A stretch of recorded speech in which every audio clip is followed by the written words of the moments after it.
ఇంతగానం కష్టపడతాను సర్లే ఏం మాట్లాడక. చెరువేనబ్బా ఇది, అక్కడ కట్ట కనిపిస్తలేదా?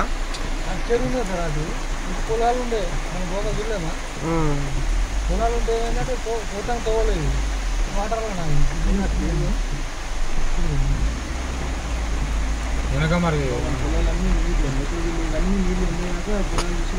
కష్టమే. ఇక పెద్ద చెరువులా ఉంది కదా, చెరువే ఇక ఇంకేమున్నది దీంట్లో.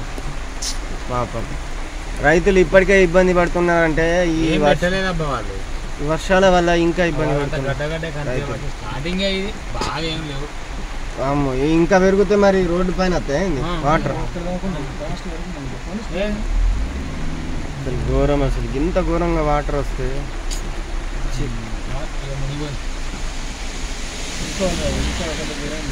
ఎందుకు మరి ఇట్లా చూసుకుని వెళ్ళిపోరన్న. ఇప్పుడు కాదన్న, ఇప్పుడే తీయన్న. ముందుకు పోతుంటే బాగా పోతుంటే ఫాస్ట్గా పోతుంటే భలే అనిపిస్తుంది.